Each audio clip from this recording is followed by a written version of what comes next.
welcome back to Rowan Town. Today we are looking at trying to add a Zimo sound chip and speaker to the Bachmann Class 150. Looking at the instructions, I suspect this could be quite difficult because I think you have to remove quite a lot of the internals to get to the speakers. Something else I want to do whilst the body is off, I'm going to add a few painted figures.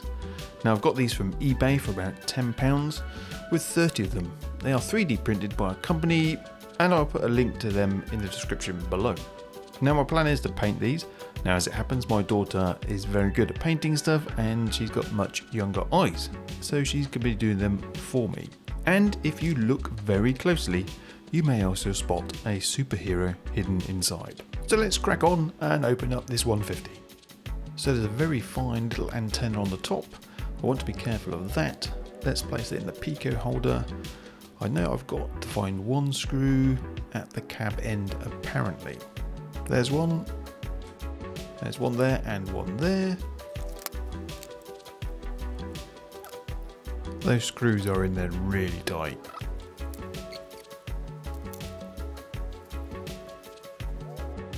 Wow, that's an even smaller head on that one.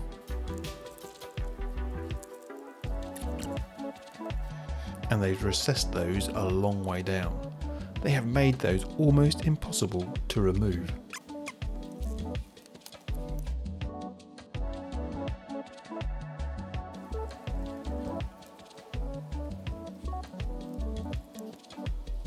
Well, that took a little bit of time. To get out, these screws are very, very tiny. And these two at the back here, the longer ones, and they were exceptionally tight. I've managed to get it out, which is fantastic. The blanking plate is just there, but I do need to get to the speaker enclosure. I believe the speaker enclosure is somewhere underneath the seats. I assume that there is a couple of more screws. So there's 4 screws. They say we're just going to put this down for a second. So luckily to get into the speaker enclosure, you just need to remove these screws.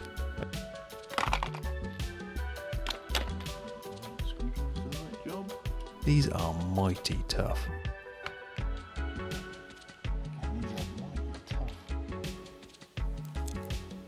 There is so much body detail, it's difficult to hold and turn without putting pressure onto the undercarriage detail, which you feel like you're going to snap off at any time, which I feel like I'm doing all the time.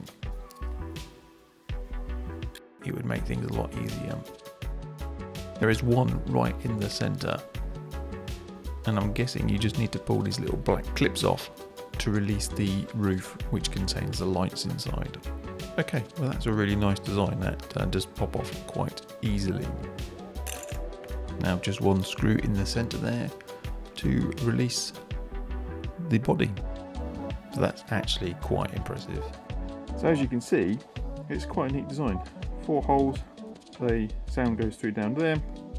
There's a couple of clips here which go into the lights, which are up here. I'll show the cab, the interior passenger area. These metal bits are the bits that pull the current from the sort of chassis up to the lighting. It's very neat. These little clips hold this in place. Really well designed. And here is the 2 speaker thing. So actually, I mean, it's really well designed. Actually, really well designed. And I'm looking forward to putting this together, getting the sound running, and adding my passengers. So everything I've got from Digitrain. And I tend to use them. I really like the Zimo chips. So I've got the Zimo MX644D. It comes with a little stained line capacitor. See if I can find somewhere to put that in. They're not too bad. There's normally 2 little tabs on the units, and yeah, you just wire them up to the relative polarity of the capacitor.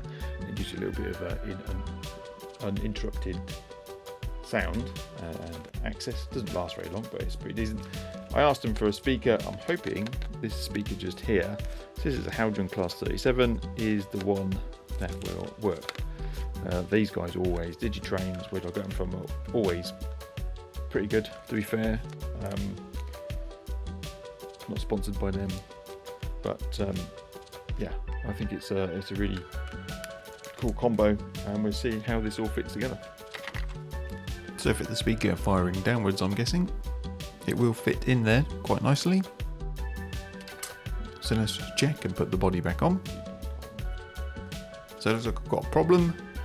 It won't fit with the enclosure around it. So it looks like I'm going to have to pop out the speaker out of the enclosure, hopefully not damaging the speaker in the process, and try again.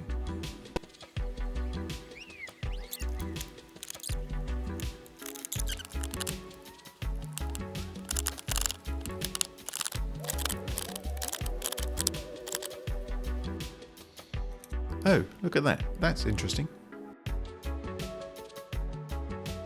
You don't actually need to take the entire body shell off. Although soldering that could be a bit of a pain. But the actual center of this does actually just pull out. That's quite genius there, Bachmann. Nice little design there. That's pretty clever, I have to say. Suitably impressed with that.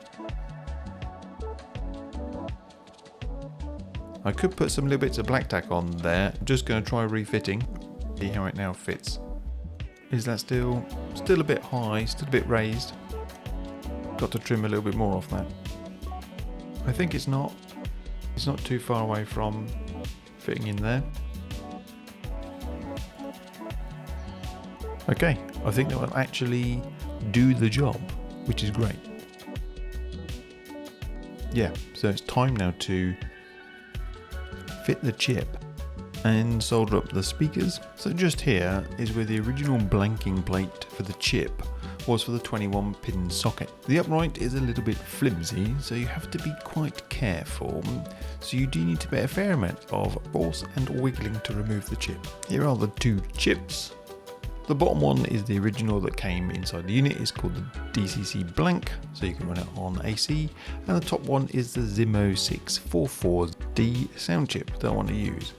The Zimo chip does support natively a stair live, and they do supply a little capacitor for that. So you need to use the two pins, the little solder pads, for adding the capacitor. And you have to make sure that this is obviously the correct polarity. And of course the chip will sit just here, and hopefully the capacitor will just sit just beneath it, just about there inside the body. Reading the documentation, the top pad is for the positive side of the capacitor, and the bottom pad is for the negative side. First thing to do, I'm going to run some wire from each of the pads. I'm going to use white as the negative and brown for the positive. So first I'm just going to tin each of the wires to make it easier to solder to the pads in a moment. So I'm going to change the tip now on my soldering iron to make it easier to solder onto those small pads on the chip. I need to try to solder it.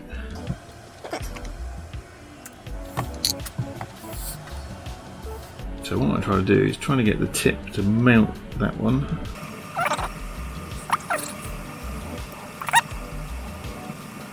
That is a much better joint than that one, so I might just do that again. Take that off and just trim that a little bit more. Try it again.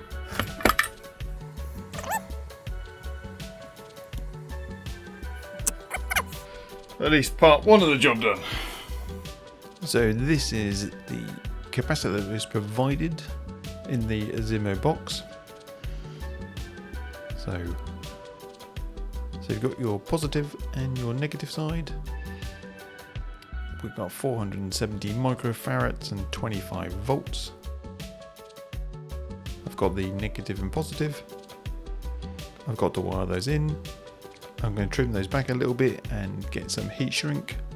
I'm going to put them around once I've measured up the relevant areas and cable lengths. But before I do that, I'm going to solder in the speaker into the Loco unit itself. So I've got my speaker in place. So come to look at it, I think actually it should be placed this way around. I've got a plus and a minus, so I'm just going to solder up the spots. Again, I'm just going to pre-tin it with a bit of solder first of all, and then we can start doing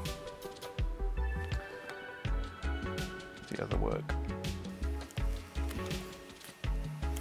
Okay, I'm going to put some black tack in, I believe is what we're going to try to do to hold that in place, although it's probably going to be pretty rigid once it's stuck down. I'm going to trim back the wires a touch so that I can just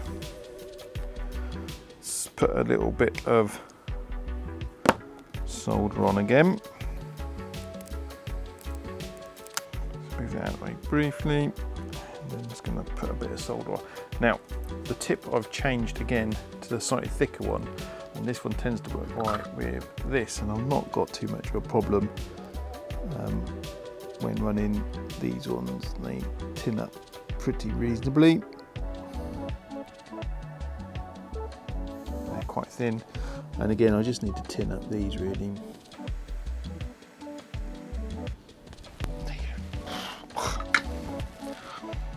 So they are in place. So the plan really is here. It's just to put those in, put the chip in without the capacitor connected, and put it on the track and just see if it all works first of all. I could probably make those wires a little bit shorter, but let's get some tweezers on them and solder them in. Shouldn't need any more solder for this, I'm hoping, so I should just be able to turn it on itself and hold it in place. Actually, sometimes putting a bit of solder on does help the speeding up the whole process. Well done. I'll do the same for this one. And that one is done. So in theory now, we should be able to plug the chip in and see it all work.